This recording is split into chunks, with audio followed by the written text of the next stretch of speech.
देती हो, ऐसे बाबाओं की शरण में जाती हो, ऐसे बाबाओं के जाकर पैरों में गिर जाती हो, तो आप समझ सकते हैं कि ये जो भी ड्रामा चल रहा है, जितनी धर्म संस्था चल रही हैं, जो धार्मिक ये प्रपंच चल रहा है, ये सब सरकार के इशारे पर चल रहा है। क्योंकि सरकार को पता है कि लोग उसमें रहेंगे, धर्म में आस्था उनकी रहेगी। धर्म, हिंदू धर्म की आस्था प्लस हिंदुओं के संगठन इजिकल टू बीजेपी की सरकार, बीजेपी के वोटर। ये जितने लोग धर्म संसद कर रहे हैं, ये बीजेपी के कार्यकर्ता यानी बीजेपी के लिए वोट तैयार कर रहे हैं। अब आप देखिए कि योगी आदित्यनाथ कह रहे हैं बटोगे तो कटोगे, बटोगे तो मंदिरों में तुम जुलूस नहीं निकाल सकते। मैंने तो कल भी कहा था बड़ी जिम्मेदारी साथ में, तो आज भी कह रहा हूँ कि जिस देश के अंदर 140 करोड़ में से 125 करोड़ हिंदू हों, जिस देश का प्रधानमंत्री, राष्ट्रपति, सीजीआई, तीनों सेना के अध्यक्ष, सारे मुख्यमंत्री हिंदू हों, और वहाँ के लोगों को, उस देश के लोगों को, 125 करोड़ लोगों को मात्र 20 करोड़ लोगों से नुकसान ये हो, डर हो, तो ऐसे लोगों को डूब के मर जाना चाहिए। 4 लोगों को के हाथ में सत्ता नहीं होती। क्या कहना चाहोगे? धर्म संसद या धार्मिक प्रोग्राम या धार्मिक लोगों का जमावड़ा शब्दों का खेल है।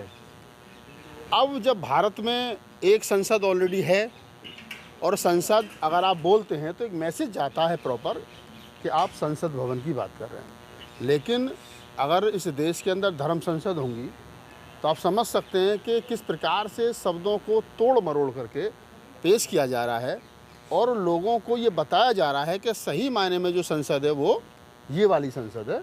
वो जो संसद है जहाँ देश का भविष्य लिखा जाता है, वो जो संसद है जहाँ 543 सांसद जीत करके आते हैं, वो जो संसद जहाँ पूरे देश के प्रतिनिधि बैठते हैं, वो संसद नहीं है। उस संसद में आप मत जाइए, इस संसद में आप आइए। यानी बाबा साहब डॉक्टर अम्बेडकर ने जो कहा था, उनकी जो उंगली का इशारा था कि आपको इस संसद भवन में जाना है, घुसना है और अपने समाज की समस्याओं का समाधान करना है। लेकिन अब दूसरे बाबा जो आ गए हैं, वो बाबा साहब की बात को काट करके कह रहे हैं कि संसद में तो जाओ, लेकिन आप इस वाली में मत जाओ, आप हमारे वाली में आओ, क्योंकि धर्म का धंधा उनका यहाँ से चल रहा है।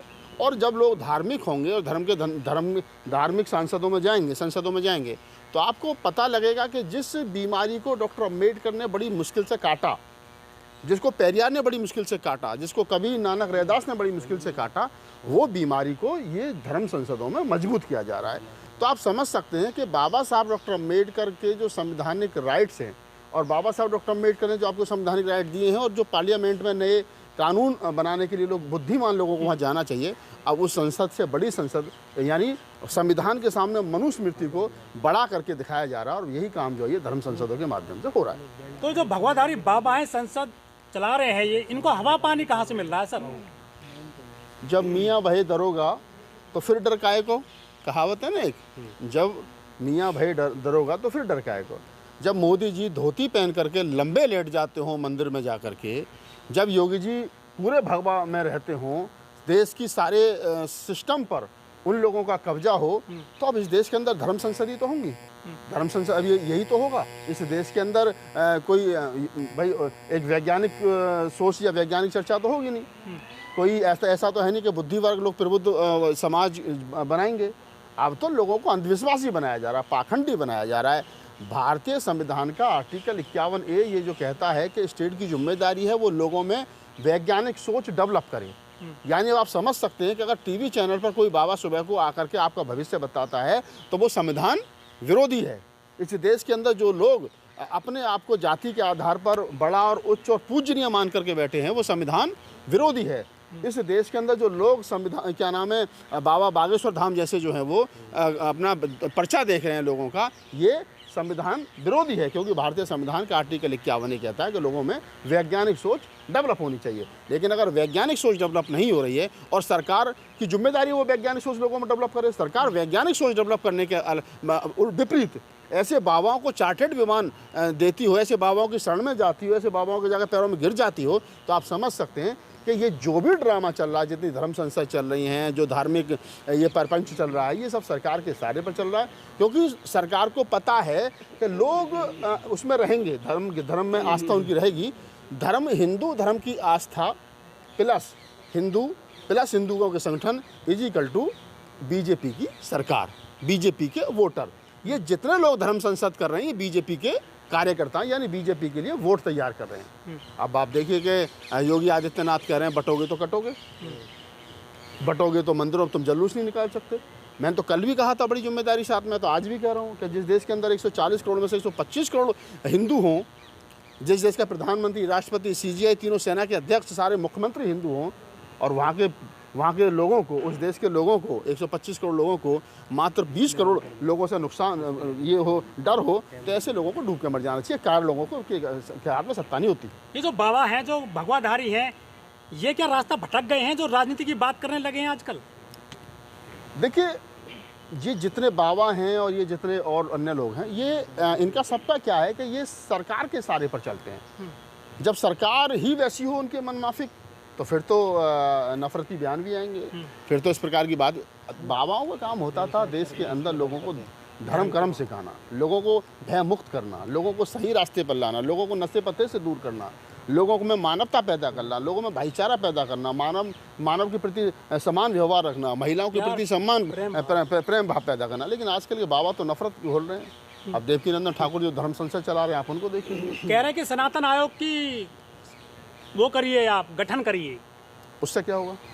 हिंदू मजबूत होगा, हिंदुओं के जो धार्मिक कार्यक्रम हैं वो होंगे हर साल, उनको सफलता मिलेगी अपने सभी कामों में। मैं वही तो कह रहा हूँ ना, हाँ। कि जब सारा सिस्टम ही हिंदुओं के हाथ में, तो और कितने मजबूत कर दें इनको। अमेरिका पे कब्जा करवा दें, व्हाइट हाउस पे झंडा फहरवा दें, भगवा हैं?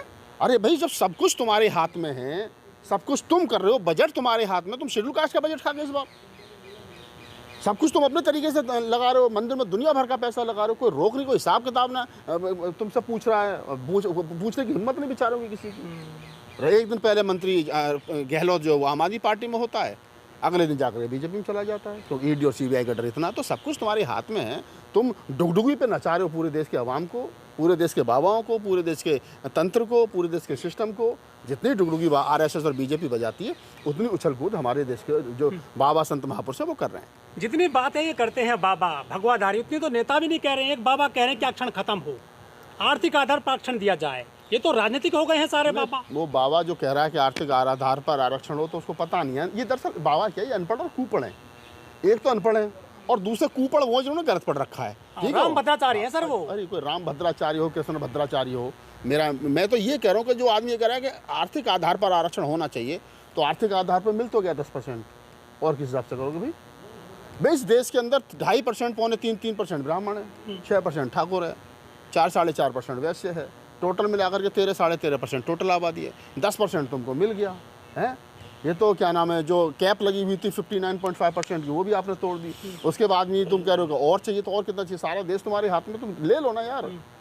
समस्या आरक्षण नहीं है, समस्या ये बाबा नहीं है, समस्या है सिस्टम। सिस्टम उन लोगों के हाथ में है जो बाबाओं के पैरों में जाकर के बैठे हैं।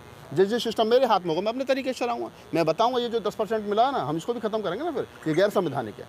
हमारे देश में बहुत सारे बाबा रहे, चाहे सूरदास हो, रविदास हो, चाहे छत्रपति साहू जी हो, ज्योतिबा फूले हो, उन्होंने समाज के लिए जनहित में काम किए। लेकिन ये बाबा हिंदू मुस्लिम का काम कर रहे हैं बांटने का। बाबा साहब डॉक्टर अम्बेडकर की कोटेशन है कि इस देश के अंदर लाखों बाबा और भगवान पैदा हुए, अछूत हमेशा अछूत ही रहा, उसका कल्याण किसी बाबा ने और किसी बाबे ने नहीं किया। इसका मतलब आप सीधा सा है कि जितने बाबा घूम रहे हैं ना, ये सब के सब बाबा वही हैं जो बेचारे अपनी रोटी चला रहे हैं, अपनी दाल रोटी चला रहे हैं और दुनिया का भविष्य देख रहे हैं। उनको पता है इसका सामने वाले का कुछ नहीं। ये जो लाखों लोग कथा सुनने जा रहे हैं, इनका 14 का कुछ नहीं होना, कुछ नहीं होगा। लिख लो मेरी बात को, ये जैसे कल थे वैसे ही आज रहेंगे। लेकिन जो कथा सुना रहा है, वो पहले फटे हाल घूमता था, चार्टेड विमान में घूम रहा है। बागेश्वर को देखो ना, बागेश्वर आज 5 स्टार लग्जरी ज़िंदगी जी रहा है, और जो कथा कल तक सुन रहे थे वो भी आज ऐसे हैं और कल भी ऐसे थे। तो मैं तो बाबा साहब डॉक्टर अम्बेडकर की कोटेशन है कि सुबह को 2 घंटी बजती है, एक स्कूल की और एक मंदिर की।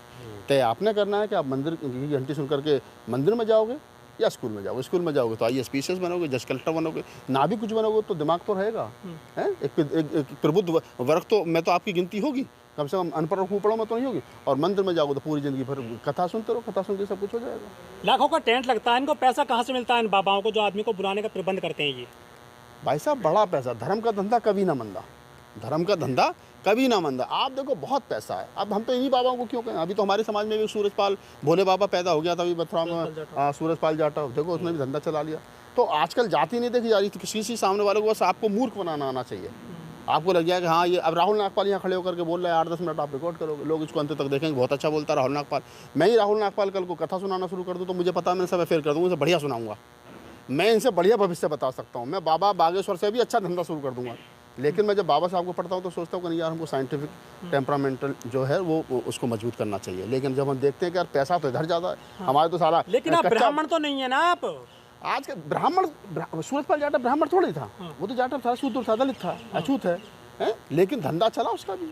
अंधे बाबा आजकल तो जाति जाति के बाबा हो रहे हैं ना। मैं जाटव बाबा हो जाऊंगा कल को, जाटव बाबा, पीपल बाबा है, देखो धंधा चलेगा, बहुत बढ़िया चलेगा। तुम सारे यूट्यूबर्स को पैसा दिया करूंगा, फिर मैं कोई यूट्यूबर गरीब नहीं रहेगा।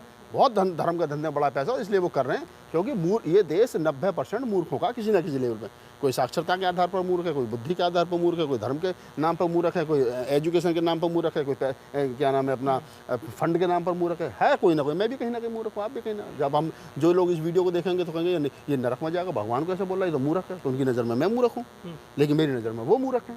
सही मायने में जो वैज्ञानिक सोच को डेवलप करता हो वो आदमी बुद्धिमान है, वही आदमी प्रबुद्ध है। धन्यवाद। लेकिन ये बाबा तो संसद में पहुंच गए, सदन में पहुंच गए सर, बड़े पैमाने पर। तो सरकार उनकी है ना भाई, सरकार उनकी है और वो जाते रहे, उसमें कौन सी बड़ी बात है भाई। जब एक बाबा आदित्यनाथ योगी मठ से निकल करके मुख्यमंत्री बन गया हो और वो कह रहा हो कि बटोगे और कटोगे, तो उनको पता मठ में रह करके कुछ नहीं होगा, संसद में जाकर बहुत कुछ होगा। तो आज देखो कम से 10-15 तो मुझे लग रहा भगवाधारी हैं लोकसभा में और राज्यसभा में। तो ये हैं क्योंकि उनको पता ताकत वहाँ है, वहाँ ताकत नहीं, मठ में ताकत नहीं है। नहीं, मठ में ताकत होती तो आदित्यनाथ योगी मठ में रहते ना, मुख्यमंत्री कुर्सी पर थोड़ी बैठते। तो मठ में ताकत नहीं है, सत्ता में ताकत है। अरे एक इंटरव्यू करो तुम रतनलाल जी का बढ़िया। मैं किसका